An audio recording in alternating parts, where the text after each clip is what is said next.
자, 오늘은 로마서 18장 8절에서 17절 말씀입니다. 그 중에서 8절과 17절 말씀을 함께 읽습니다. 또 회당장 그리스보가 온 집안과 더불어 주를 믿으며 수많은 고린도 사람도 듣고 믿어 세례를 받더라. 모든 사람이 회당장 소소데네를 잡아 재판 자리 앞에서 때리되 갈리오가 이 일을 상관치 아니하니라. 아멘. 자, 오늘은 바울 선교 여행에 있어서 회당장이었던 그리스보와 소수데네에 대한 얘기를 중심적으로 살펴봅니다. 회당장 그리스보와 소수데네는 바울의 2차 전도 여행 때 머물렀던 고린도에서 만난 사람들이었습니다. 자, 당시 고린도는 해상 도시이지요. 동서가 서로 만나고 육로로는 남북이 만나는 굴지의 도시였습니다. 상업이 발달했고 해운업이 발달해 있었습니다. 그것은 아덴의 제일과는 경쟁지가 되었습니다. 그런가 하면 성적으로 부도덕의 문제가 많은 곳이 되기도 하였습니다. 그리스보와 소수데네는 당시 회당장이었습니다. 이 회당은 유대인들의 바벨론 포로 때에 그때부터 유대인들의 정통성을 유지하기 위해서 그들이 회당을 짓고 거기에서 하나님을 섬겼던 일이 있었는데 그 회당의 장이 되는 거죠. 세계 곳곳에 흩어져 있었던 유대인들에게 성전의 제사를 대신해서 율법을 가르칩니다. 그래서 회당은 그들이 모이는 중요한 장소가 되기도 하였습니다. 자, 그러므로 당연히 회당장은 유대인 사회의 주요 인물로서 매우 존경받는 사람이었습니다. 자, 회당장이라고 하면 8절에 보면 또 회당장 그리스보가 온 집으로 더불어 주를 믿으며 수다한 고린도 사람도 듣고 믿어 세례를 받더라. 자, 이렇게 기록이 되어 있는데요. 이 회당은 바벨론 포로 생활로 인해서 예루살렘 성전 예배를 드릴 수 없게 되면서 만들어지게 되었습니다. 흩어진 유대인들은 이 회당에서 예배를 드립니다. 자, 그리고 율법을 교육시키지요. 그리고 그곳에서 사소한 재판을 하는 곳이 됐습니다. 그래서 회당은 유대인들에게 있어서 공동체의 구심점이 되어 있었습니다. 따라서 회당장이라고 하면 유대 공동체에서 존경을 받았습니다. 그리고 큰 영향력을 가지고 있는 인물이 회당장이 되었습니다. 고린도의 유대인들은 바벨론의 그 복음에 대하여 매우 적대적 관계를 가지고 있었습니다. 사도행전 18장 6절에 보면 그들이 대적하여 비방하거늘 바울이 옷을 털면서 이르되 너희 피가 너희 머리로 돌아갈 것이요 나는 깨끗하니라. 이후에는 이방인에게로 가리라 하고 이런 말씀이 기록이 되어 있습니다. 그 상황에서 회당장 그리스보가 예수 그리스도를 영접하였다고 하는 것은 고린도시의 유대인 사회에 엄청난 충격을 주었을 것입니다. 회당장이 복음을 받아들였다고 하는 것은 나머지 유대인들로 하여금 복음을 다시 생각하게 하는 계기가 되었습니다. 이 일로 인해서 고린도 선교에 새로운 바람을 일으키게 됩니다. 고린도 교회가 세워지게 됩니다. 회당장 그리스도는 어떤 사람인지 오늘 우리가 좀 살펴보면요. 그는 자기의 모든 것과 자기의 모든 것을 예수 그리스도를 위해서 버렸던 사람입니다. 즉, 자기의 모든 것과 그리스도로 바꾸었다는 것이지요. 회당장 그리스도가 예수 그리스도를 영접한다고 하는 것은 쉬운 일이 아니었습니다. 회당장은 사람들의 존경의 대상이었을 뿐만 아니라 관심의 대상이기도 하였습니다. 그리스도가 예수 그리스도를 영접한다고 하는 것은 경우에 따라서는 유대인 지도자로서의 모든 것을 잃어버릴 수도 있다는 것이었습니다. 그럼에도 불구하고 자기의 그 모든 것 다 그리스도를 위해서 버렸던 사람이다. 그런 의미를 가지고 있습니다. 그런가 하면 그는 가족들로부터 인정받는 사람이었습니다. 회당장 그리스도보, 그는 가족으로부터 인정을 받았습니다. 그리스도보는 혼자만 예수 그리스도를 믿은 것이 아닙니다. 가족들과 함께 더불어 믿었다는 것입니다.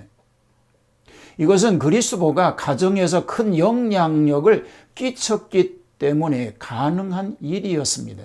남편으로서, 아버지로서, 자식으로서, 형제로서의 역할을 잘 감당했던 사람이었음을 나타내 보여주고 있는 것입니다. 아내의 말이라면 꾸벅 죽는 현실에서도 남편 하나 구원시키지 못하는 아내들이 많이 있는 시대이기도 합니다. 자식들이 아버지의 말을 듣지 않을 수도 있는 것입니다. 그런데 그런 것을 비교해 보면 회당장 그리스도보는 대단한 사람이었다는 것을 알 수 있습니다. 자, 두 번째로 이 그리스도보는 예수님을 믿었다는 것이죠. 바울이 전하는 복음을 들었습니다. 이 그리스도보는 곱슬머리란 뜻의 라틴어에서 유래한 히랍 인명이지요. 바울이 18개월 동안 고린도에 머물러 있으면서 예수 그리스도라고 하는 것을 전하고 있었습니다. 바울이 그의 직업이 같은 브리스길라 그리고 아굴라 부부와 함께 실라와 디모데와 함께 동역을 하고 있었던 것입니다. 그런데 그들은 먼저 회당에서 유대인들을 대상으로 해서 복음을 전하게 되었던 것입니다. 그러니까 그 복음의 말을 듣게 된 것입니다. 예수님은 구약 예언의 성취자라고 하는 것과 예수님의 생활과 죽음과 부활, 승천은 하나님의 크신 행적이라고 하는 것, 바울이 증거하는 그 말을 들었습니다. 그리고 회개하고 용서함을 받으라고 하는 말을 바울을 통해서 듣게 되었던 것입니다. 그 촉구의 말을 들을 때에 그의 마음이 열려지게 된 것이죠. 구약에 대한 지식이 많았던 회당장 그리스도는 그 말씀을 깨닫게 된 것입니다. 그리고 유대인들이 기다리던 그리스도가 바로 예수님이라고 하는 것을 생각하게 된 것입니다. 물론 갈등도 의심도 있었겠지요. 그러나 바울의 설교를 듣는 가운데 그런 의심이 사라지게 되었던 것입니다. 그래서 그는 믿고 세례를 받게 된 것입니다. 바울이 전한 복음을 되새겨보던 그리스도보는 예수님이 그리스도라고 하는 것을 확실히 믿게 됩니다. 그래서 개종을 하게 되죠.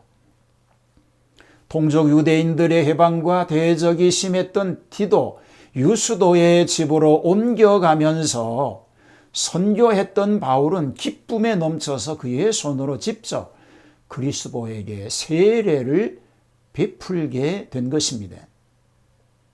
당시 유대인들의 개종이 시사하는 바는 대단히 컸습니다. 그 의미는 유대교로부터의 출교였고 모든 유대인들의 증오의 대상이 되었습니다. 그런가 하면 생명의 위협까지도 감수하여야 했습니다. 이런 모든 위험에도 불구하고 회당장으로서의 직분을 알면서도 그리스도는 예수님을 주님으로 영접합니다. 단순한 믿음의 고백으로 끝난 것이 아닙니다. 뒤로 은밀히 숨어서 신앙생활을 한 것도 아니었습니다. 그는 담대하게 세례까지 받습니다. 그리고 그의 믿음을 행동화시켰던 것입니다.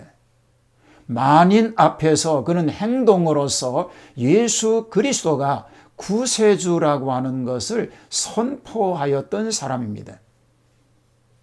그는 전도의 삶을 살았습니다.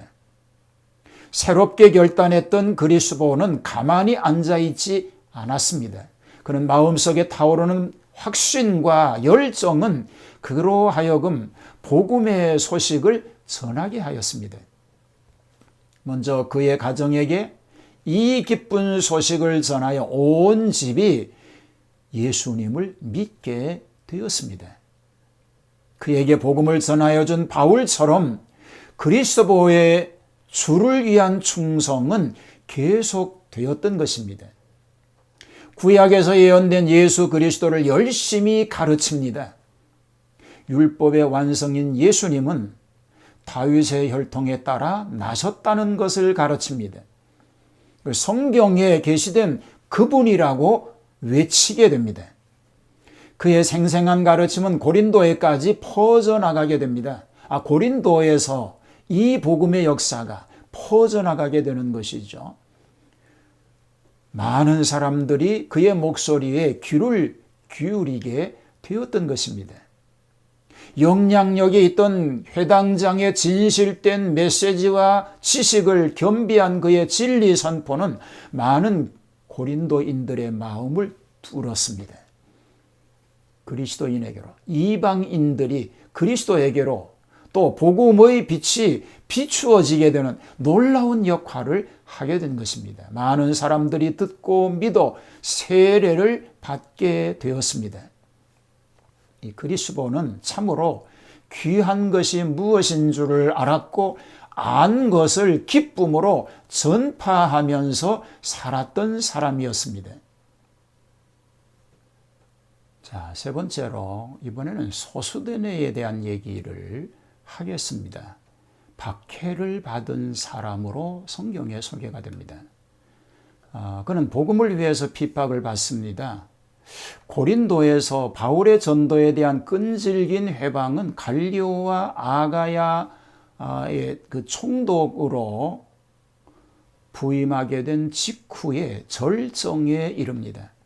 그곳에 사는 유대인 지도자들은 바울이 불법적인 종교를 전파한다는 혐의로 그를 갈리오에게 고소하였습니다. 갈리오는 고소의 내용이 유대교의 다른 형태로서의 바울의 전파임을 간파합니다. 그는 유대인끼리의 유대법에 대한 해석 싸움을 중재하는 일이 자기 임무가 아니다라고 밝힙니다. 이에 모든 사람이 회당장 소수대네를 잡아서 재판 자리 앞에서 때립니다. 그가 기독교인이라고는 언급은 없지만 보통 학자들은 그를 기독교인이 된 그리스도의 후계자라고 봅니다. 그는 핍박을 받았던 믿음의 선배였고 그의 핍박은 고린도 교회를 든든하게 세우는 걸음이 되었던 것입니다. 자, 바울 서신에 보면요, 그를 동역자로 소개합니다. 고린도전서 1장 1절에 보면 고린도로 보내는 편지에서 바울이 소수대네와 같이 사역을 했다고 밝힙니다. 바울도 그를 형제라고 소개하고 있는 것입니다. 형제라고 하는 이 말은 사실상 기독교인과의 그 올바른 관계를 나타내는 표현이지요. 그리고 그리스도인들 간에 통용되던 용어였습니다. 형제, 자매 이렇게 부르지 않아요? 그리스도 안에서는 모두가 한 아버지의 자녀이므로 모든 구별은 사라졌음을 의미하는 것입니다. 이 소수대원에는 사도는 아니었지만 성도로 부르심을 받은 자로서의 역할을 다 하였던 것입니다. 즉 고린도에서 지도적 위치에 있어서 바울과 동역을 하며 용이했을 것입니다. 바울은 많은 사람들과 협력했지만 그를 유일한 동력자로 생각하였음을 고린도전서 1장 1절에서 밝히고 있는 것입니다. 자, 고린도 교회를 염려하고 있는 현 상황에서 오늘 우리는 이 귀한 사람 소수대네를 생각하게 됩니다. 고린도를 떠난 후에 바울과 소수대네는 에베소에 머물게 되지요. 거기서 글로에를 통해서 고린도 교회 현상에 대한 보고를 듣게 되었던 것입니다.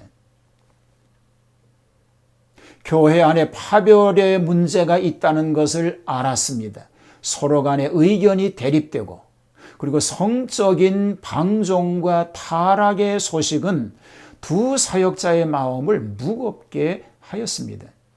술 취하는 자들과 종교적 광신주의자들과 부활이 없다고 주장하는 사람들, 결혼과 주종관계 등등의 문제들, 실제적인 문제의 발생 소식이 들려왔던 것입니다. 그래서 그들은 이리때 가운데 양을 남겨둔 것 같아서 이 모양 저 모양으로 권면하고 있는 것입니다. 자, 바울과 함께 소수도네는 상세하며 실제적인 지혜를 가르치고 있습니다.